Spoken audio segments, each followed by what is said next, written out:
Hello बच्चों, मैं भोला यादव ज्ञान ज्योति कोचिंग से। आज आपको हम बताएंगे बच्चे शिशु का निर्माण, यानी कैसे मानव में शिशु का निर्माण होता है। यह चीजें हम आपको बताएंगे बच्चे। जैसे हमको पता है ये जो है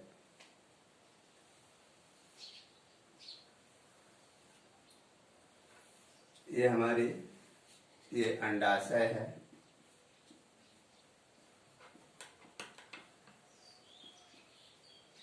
ये गर्भाशय है,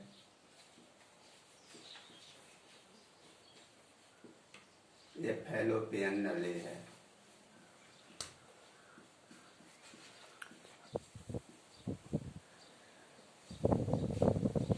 स्पर्म और ओवम जो है फैलोपियन नली में जब मिलते हैं तो निषेचन होता है बच्चे, ठीक है ना। ये एग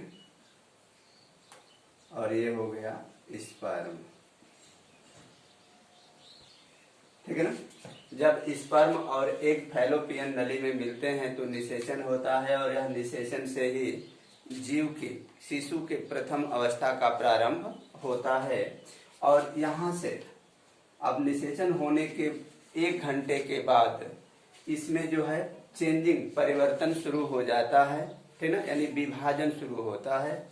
और जब विभाजन होता है तो यह 1 से 4 सेल, 4 से 8, 8 से 16, जब यह 16 सेल इसमें जब बन जाती है बच्चे तो ये बनता है मारुला अवस्था। क्या बनता है?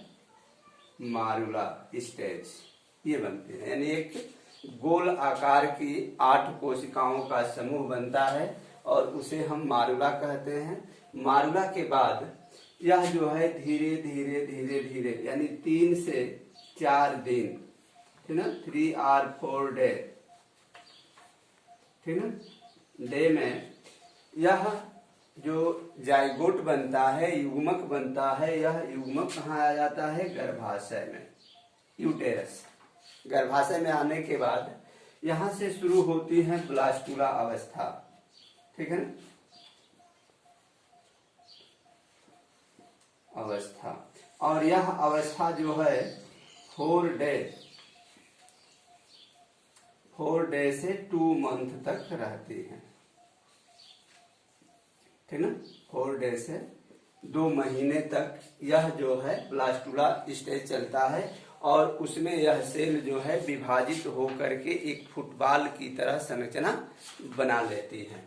और यह क्या करता है कि करने के बाद इस युग्मक का संबंध जो है गर्भाशय के दीवार से होने लगता है, अर्थात इस पे जो है इस तरह की झिल्लियां जो हैं बनना शुरू हो जाती हैं।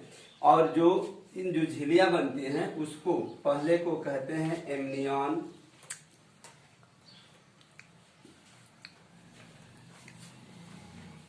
सेकेंड को जो है कहते हैं कोरियन, और थर्ड जो होती है वह होता है प्लेसेंटा।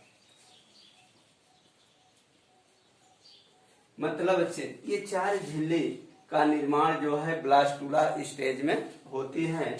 और एमनियन जो है ये एमनियन झिल्ली होती है बच्चे, इसमें अंगुली के सदृश संरचनाएं बनने लगती हैं, और यह माता के गर्भाशय से यह संबंध जुड़ती नहीं है, जोड़ने का प्रयास करती हैं, ठीक है। तो इसी झिल्ली को एमनियन कहते हैं। भ्रूण यानी भ्रूण के एग के जाइगोट के अंदर जो द्रव होता है उस द्रव को जो है एमनियोटिक द्रव कहते हैं, और यह जो है जुड़ने का प्रयास करता है। दूसरी जो झिल्ली बनती है वह होती है कोरियन। और 1 मिनट, एमनियन जो झिल्ली होती है यह भ्रूण को बाहरी आघात से बचाने का काम करती है। इस झिल्ली का कार्य जो होता है मैं बता रहा हूं कि एमनियन झिल्ली जो है इसको बाहरी आघात, चोटों से बचाने का काम करती है, सूखने से बचाने का काम करती है, और इसमें वृद्धि करती है, इसे पोषक पदार्थ जो है उपलब्ध कराती है। कोरियन जो होता है यह इसी के रूप में एक इसकी बाहरी झिल्ली होती है, ठीक ना, ये कोरियन हो गया। जब कोरियान बनती है बच्चे, तो कोरियान जो है धीरे धीरे आकर के और माता के गर्भाशय से जुड़ जाती हैं, और जुड़ने के बाद, ठीक है ना, जुड़ने के बाद यह संबंध इसका जो है पूर्ण रूप से जुड़ जाता है माता के शरीर से, और जो भी उसके बाद से इसमें श्वसन, पाचन, उत्सर्जन जैसे क्रिया जो है इस शिशु में प्रारंभ हो जाता है। ठीक है, प्रारंभ हो जाता है इसमें, ठीक है, इस झिल्ली में। इसके बाद से आती है प्लेसेंटा। प्लेसेंटा जो है इसके बाहर की एक झिल्ली होती है, और वह झिल्ली जो है इस भ्रूण के लिए ऑक्सीजन का उपलब्ध कराने का काम करती है। यानी यह कहा जाए कि 2 महीने बीतते बीतते शिशु जो है अपना श्वसन, पाचन, उत्सर्जन आदि क्रियाएं जो है करना प्रारंभ कर देता है, और उसका संबंध सीधे माता से होता है। यानी माता जो खाती पीती है उसी का कुछ अंश भ्रूण को मिलता है, शिशु को मिलता है। जो ऑक्सीजन अवेलेबल करती है वह शिशु को मिलता है। शिशु जो अपशिष्ट पदार्थ छोड़ता है वह फिर ब्लड में मिल करके माँ के शरीर के द्वारा ही बाहर निकलने का कार्य करता है। तो ये प्लेसेंटा कार्य करता है ऑक्सीजन उपलब्ध कराना, जो माता से होती है। तीसरी जो अवस्था आती है ये हुआ बच्चे ब्लास्टुला अवस्था में 3 लेयर बनती है जिसका संबंध, और ये दोनों अवस्था 2 महीने के अंदर शुरू होती है। तीसरा जब महीना चलता है तो उसमें जो है गैस्ट्रुला अवस्था आती है।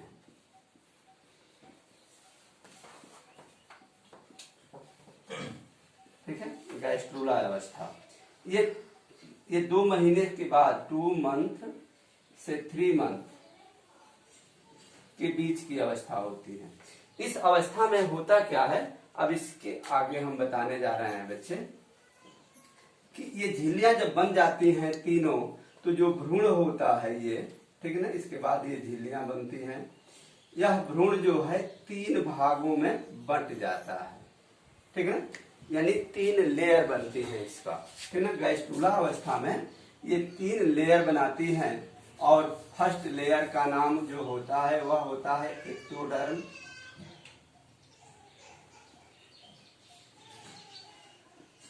सेकेंड का नाम होता है इंडोडर्म, और थर्ड का नाम होता है मीजोडर्म।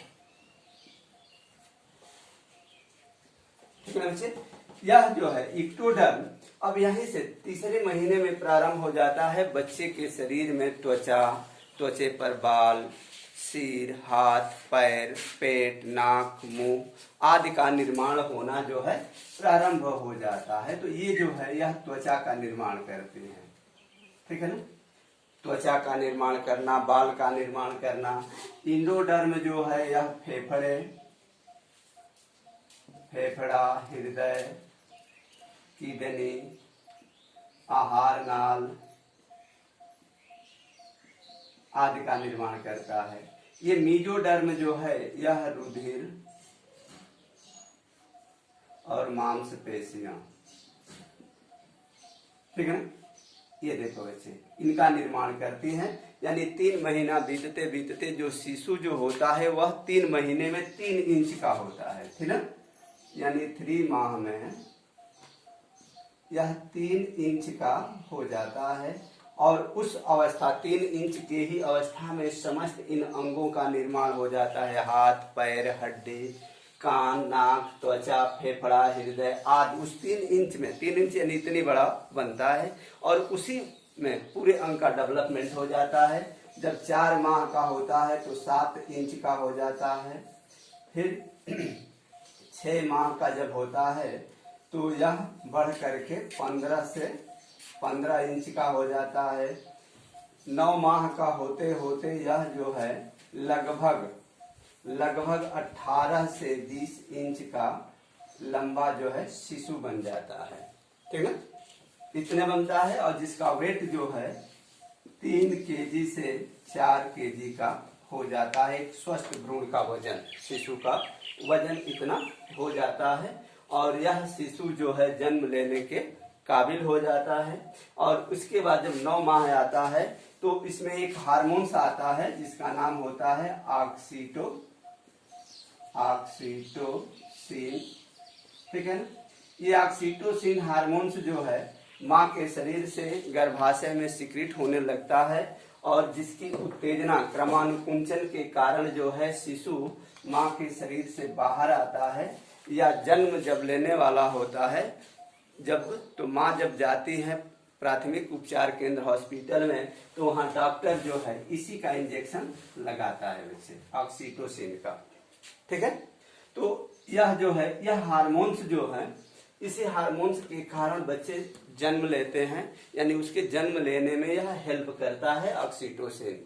प्राथमिक उपचार केंद्रों में माँ को जो है यह इंजेक्शन लगाने के बाद शिशु का जन्म होता है। उसके बाद से एक हार्मोन्स होता है प्रोलैक्टोटिन,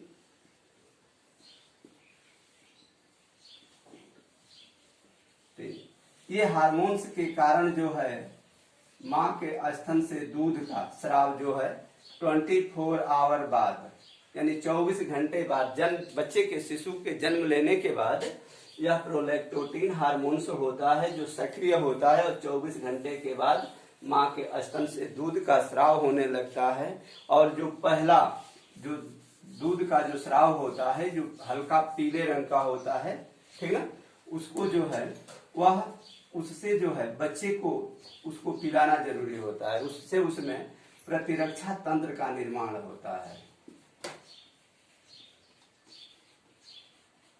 तंत्र, ठीक ना, यानी जो बच्चा अपने माँ का प्रथम दूध पीता है वह हमेशा रोगों से मुक्त होता है, ठीक है ना।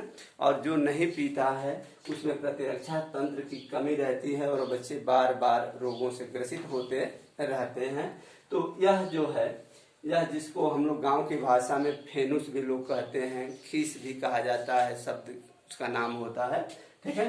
तो इसे खाना चाहिए, इसे शरीर में वो गाय भैंस बकरी किसी का भी हो फेनुस बनाइए, फेनुस का बना करके खाइए, उससे आपके बॉडी में प्रतिरक्षा तंत्र का निर्माण होता है। सबसे इम्पोर्टेंट पार्ट होते हैं जिस बच्चे की माँ उसे दूध नहीं पिलाती है वह बच्चा प्रतिरक्षा तंत्र में बहुत कमजोर बना रहता है, ठीक है। थैंक यू बच्चों।